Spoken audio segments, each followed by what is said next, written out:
예. 예, 참여해 주셔서 감사를 드립니다.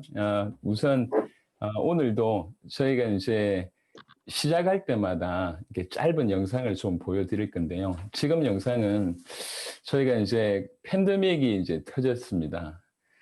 이게 외부의 어떤 사역들이 다 닫히는 중에도 이 복음이 흘러 들어가는 곳에는 오히려 더 온라인을 통해서 더 활발하게 어떤 그런 역사들이 일어났는데 그거를 이제 CTS에서 와서 이제 취재를 해간 부분이 있습니다. 그 부분을 잠시 좀 보시면 유익할 것 같습니다.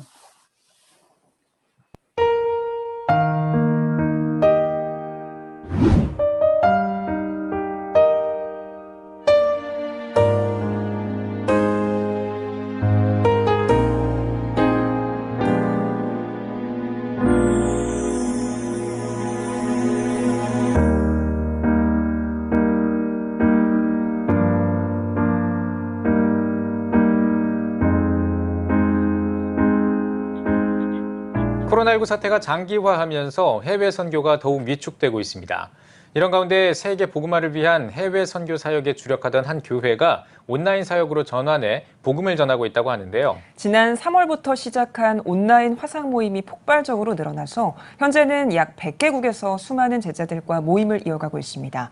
코로나19란 위기 속에서도 세계 복음화란 비전을 이루기 위해 전진하고 있는 복음 가득한 교회를 다녀왔습니다. 최대진 기자입니다. 우리 세대의 세계 복음화를 목표로 전 세계에 복음을 전하기 위한 사역에 앞장서고 있는 복음 가득한 교회.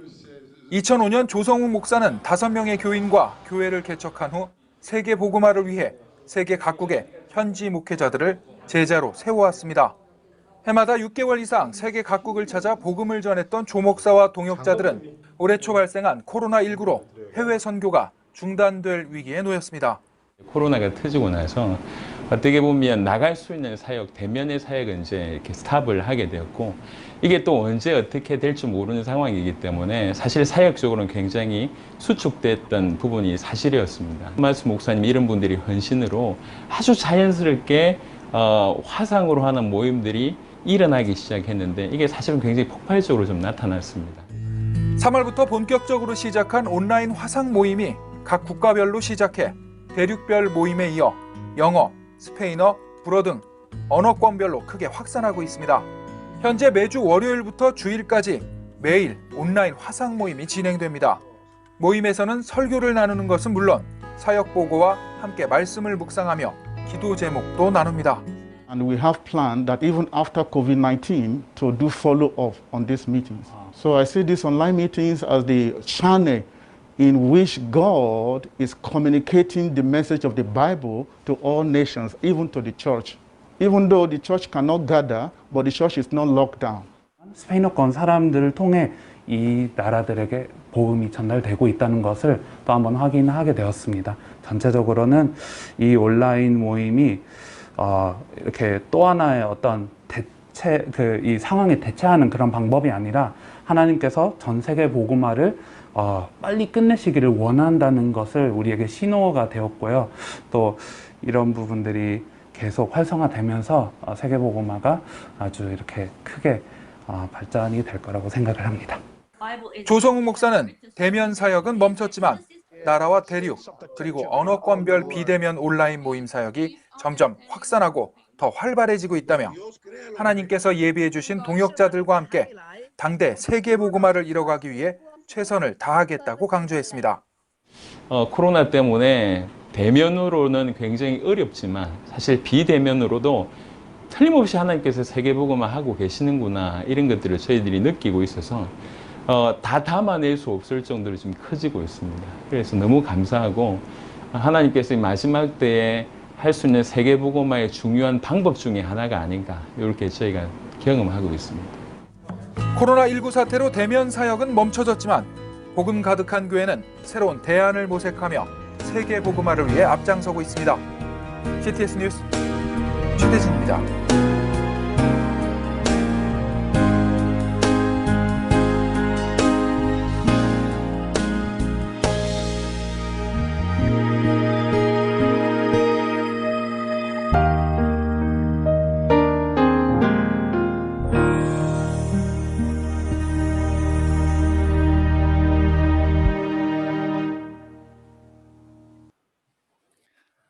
자, 우리 메시지를 들어가기 전에 하나 좀 기회를 좀 선교사님한테 드리고 싶은데요. 저희가 지금 많은 그 대륙과 언어와 나라들을 모임을 섬기고 있습니다. 뭐 어떤 인도 같은 경우에는 민족들이 워낙 많다 보니까 그 다양한 민족별의 어떤 모임도 진행하고 있고요. 뭐 다양한 모임들을 진행하고 있는데 그 중에 하나가 영어권 모임입니다. 영어권, 영어를 쓰는 나라의 모임입니다. 그게 토요일 밤에 있는데요. 한국 시간으로 토요일 밤 8시에 영어권 모임이 있으니까 그 시간에 이제 저희가 오픈을 해드릴 테니까 한번 들어와 보십시오. 그러니까 이제 아프리카 분들, 중남미 분들, 아시아 분들, 이제 전 세계에서 수십 명이 들어와서 이제 그 모든 진행은 제가 하지 않습니다. 대신 오늘 이번에 그 영어권 모임은 제가 이제 강사로 들어가게 돼서 여러분들이 와 보시면 이게 실제로 많은 일들이 진행되고 있구나라고 하는 것을 실제로 느낄 수가 있을 것이니 시간 되시는 분들은 참여를 해보시면 유익할 것 같습니다. 자, 오늘 이제 이 시간부터 이렇게 계속 이제 본론에 대한 메시지를 좀 할 건데요. 어제 제가 순서에 대한 얘기를 좀 드렸습니다. 결국 요한복음 20장 31절처럼 예수님이 하나님의 아들 그리스도이심을 믿게 하려 하는 게 성경의 목적이라고 하면 우리 사역 방향도 그쪽이어야 합니다.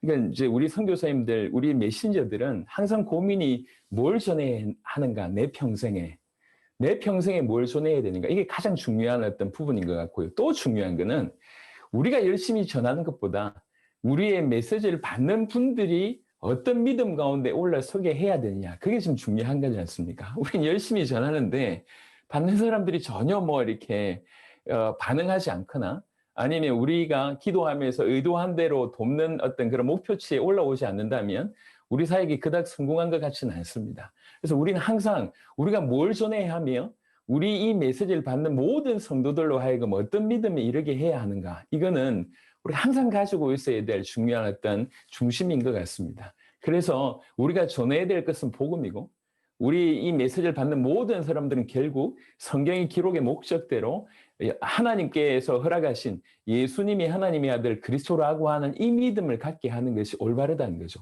사실 이 믿음 가진 이후면 주님의 인도를 받게 돼 있다고 저는 확신합니다. 지금 이 자리에 이제 우리 파키스탄 로저 목사님 들어와 계시는데요. 조금 이따 간증하실 겁니다. 여러분 잘 아시듯이 파키스탄 같은 경우에는 이슬람권입니다.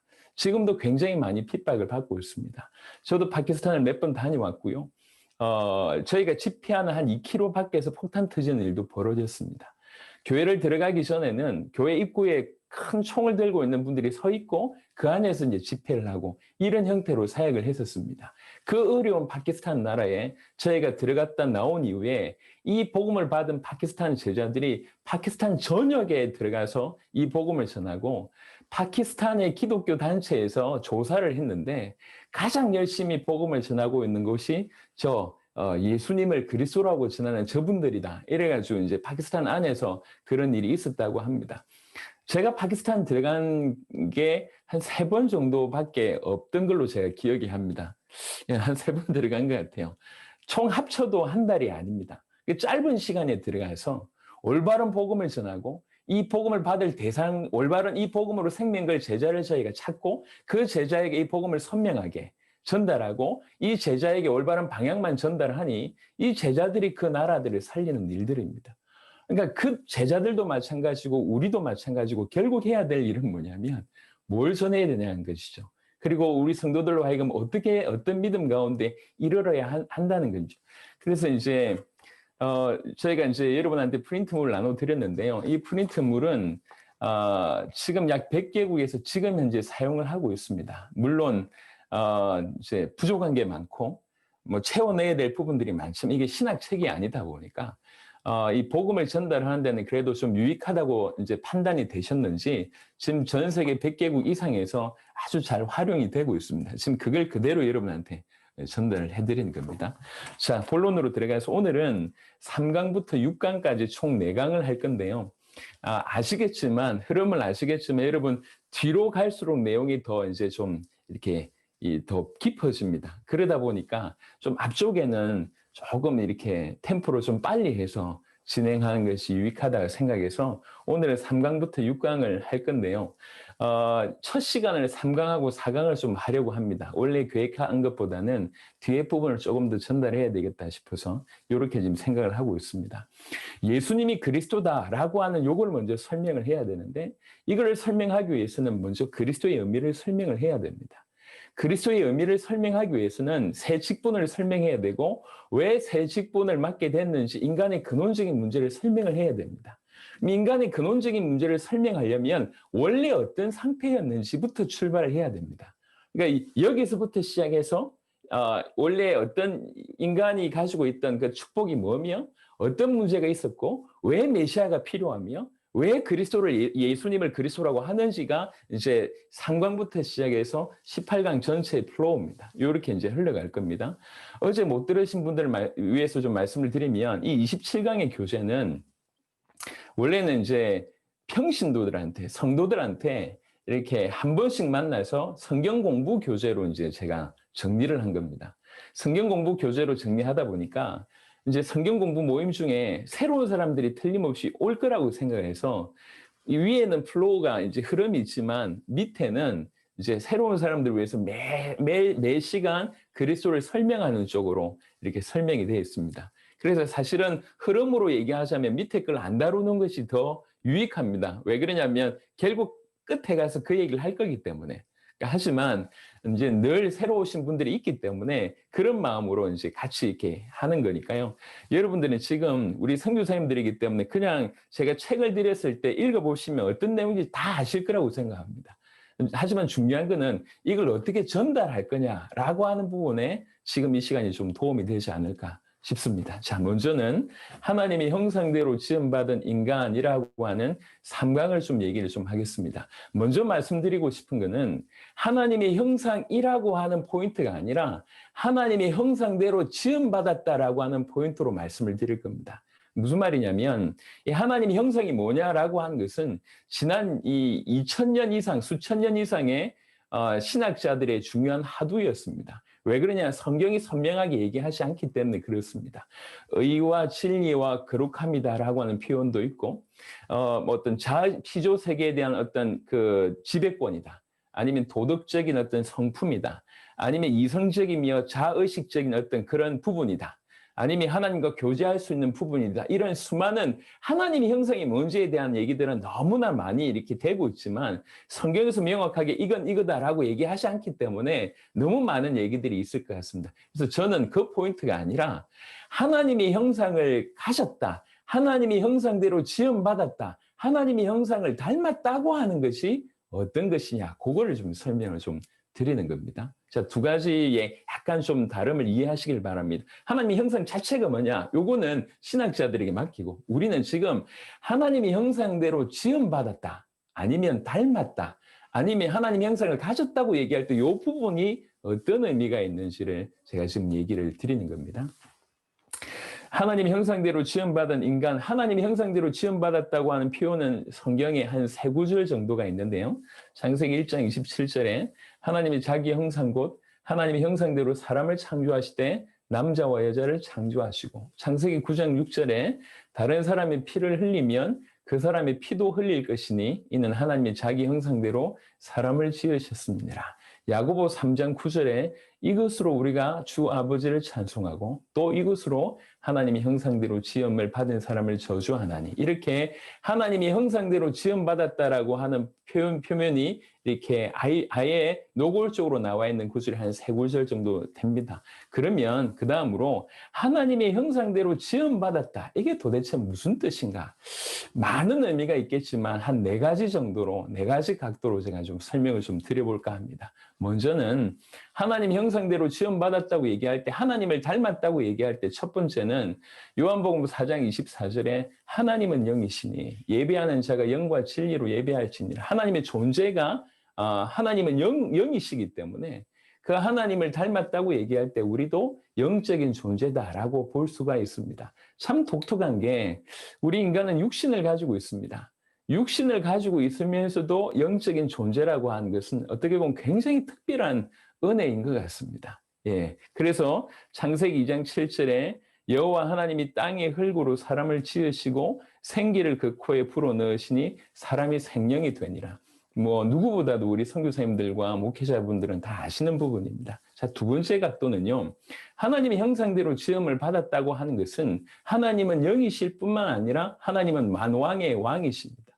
하나님이 우리를 그런 왕 같은 존재로 지으셨다는 거죠. 시편 8편 4절부터 8절은 인간이 피조 세계에 어떤 위치를 점하는지를 설명하고 있습니다. 사람이 무엇이기에 주께서 그를 생각하시며 인자가 무엇이기에 주께서 그를 돌보시나이까? 그를 하나님보다 조금 못하게 하시고 영화와 존귀로 관을 씌우셨나이다. 이 표현은 영화와 존귀로 관을 씌우셨다. 이 표현은 왕에게만 쓰는 표현입니다. 주의 손으로 만드신 것을 다스리게 하시고 만물을 그의 발 아래에 두셨으니 곧 모든 소와 양과 들짐승이며 공중의 새와 바다의 물고기와 바닷길에 다니는 것이니이다. 인간은 하나님과 상대해서 그냥 피조물입니다. 하지만 피조 세계와 상대해서는 왕입니다. 그래서 인간은 하나님의 대리 통치자라고 표현하기도 합니다. 그러니까 인간이 처음부터 하나님의 형상대로 지음받았다라고 하는 그 의미는 영적인 존재이면서 왕적인 존재였다. 이렇게 볼 수가 있습니다. 그래서 창세기 1장 26절에도 하나님이 이르시되 우리의 형상을 따라 우리의 모양대로 우리가 사람을 만들고 그들로 바다의 물고기와 하늘의 새와 가축과 온 땅과 땅에 기는 모든 것을 다스리게 하자 하시고 이렇게 기록되어 있습니다. 자, 세 번째 포인트는요.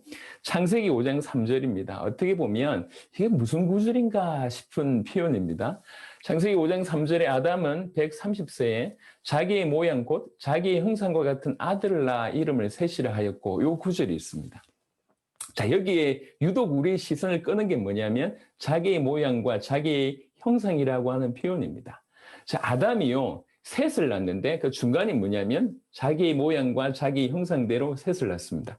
그래서 이 관계가 어떻게 되냐면 부자 관계가 형성이 되는 겁니다. 자, 이 원리가 창세기 1장 26절부터 28절에 보면 하나님이 인간을 자기의 모양과 자기의 형상으로 만듭니다. 그러니까 이 말은 무슨 말이냐면 창세기 5장 3절과 연결해서 본다고 하면 이 말은 처음부터 우리가 식상하게 알고 있지만 원리대로 얘기하자면 굉장한 말입니다. 처음부터 부자지간 즉 하나님의 자녀로 우리를 만드셨다는 거죠. 처음부터.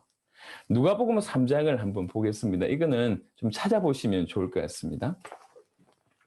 누가복음 3장 23절입니다. 이게 교재에 없는 부분이라 조금 첨언해서 말씀을 드립니다. 누가복음 3장 23절에 예수께서 가르치심을 시작하실 때에 30세쯤 되시니라. 사람들이 아는 대로는 요셉의 아들이니 요셉의 위인은 헬리요. 누가복음에 보면 두 가지의 어떤 족보가 나옵니다. 이게 요셉의 족보가 나오고 또 마리아의 어떤 족보가 나오는데요. 족보를 살펴보려고 하는 것이 아니라 아주 희한하게 누가복음 3장은 기록되어 있다는 말씀을 좀 드리고 싶습니다. 보통은 위에서부터 이렇게 내려옵니다. 예.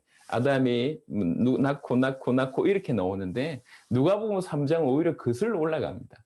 거슬러 올라가는데 거슬러 올라간다는 얘기는 뭐냐면 이분의 아버지가 이분이다. 이분의 아버지가 이분이다. 이런 식입니다. 누가복음 3장 38절을 보면 그 위인은 에노스요. 그 위인은 셋이요. 그 위인은 아담이요. 사실은 여기까지 끝이어야 하는데 뭐라고 얘기하냐면 그 위인은 하나님이시니라. 이렇게 끝나고 있습니다. 그러니까 하나님께서 우리를 당신의 모양대로 당신의 형상대로 만드실 때 그냥 비슷하게 만드셨다라고 하는 의미가 있는 것이 아니라 그걸 넘어서서 처음부터 당신의 자녀로 만드셨다. 피조물과 우리가 다른 아주 어떤 큰 핵심 중에 하나가 이 부분이라고 생각을 합니다. 그래서 하나님의 형상대로 지음받았다는 게 어떤 의미가 있냐? 이 포인트를 지금 설명을 드리면 그것은 처음부터 우리의 영적인 존재이며 왕적인 존재이며 처음부터 자녀로 지음받았다고 하는 것이구나라고 좀 이해할 수 있을 것 같습니다. 또 하나는 네 번째 포인트는요. 고린도후서 4장 4절에 보면 그 중에 이 세상의 신이 믿지 아니하는 자들의 마음을 혼미하게 하여 그리스도의 영광의 복음의 광채가 비치지 못하게 함이니 그리스도는 하나님의 형상이니라. 명제가 그리스도는 하나님의 형상이다. 이렇게 되어 있습니다.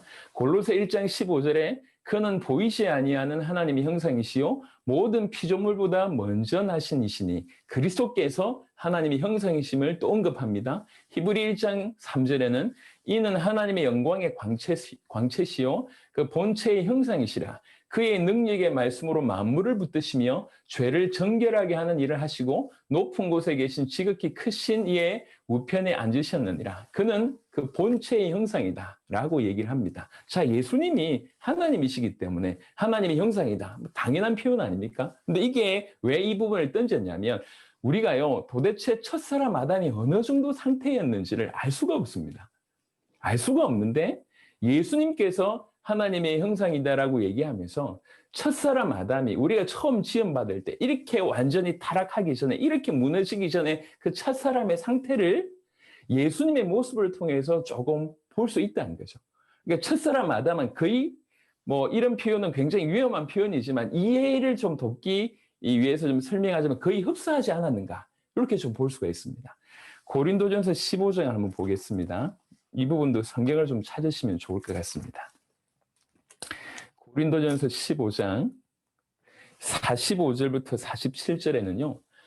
이 아담과 예수님을 비교한 그런 문장이 나옵니다. 고린도전서 15장 45절부터 47절 기록된 바 첫사람 아담은 생령이 되었다 함과 같이 마지막 아담은 살려주는 영이 되었나니 그러나 먼저는 신령한 사람이 아니요 육의 사람이요 그 다음에 신령한 사람이니라. 첫사람은 땅에서 났으니 흙에 속한 자이거니와 둘째 사람은 하늘에서 나셨느니라. 이렇게 되어 있습니다. 그래서 첫사람 아담 그리고 마지막 아담 그리고 첫사람 둘째 사람 이렇게 예수님과 아담을 비교한 그런 내용이 나옵니다. 그러니까 첫사람 하나님의 형상대로 파괴 없이 타락 없이 처음에 하나님의 형상대로 지음받은 그 아담 원래 우리는 어떤 존재였는지라고 물어볼 때 가장 우리가 입체적으로 볼 수 있는 분이 바로 예수님이라는 것입니다. 예수님의 모습을 통해서 첫사람 아담이 이런 존재였구나를 확인할 수 있다는 거죠.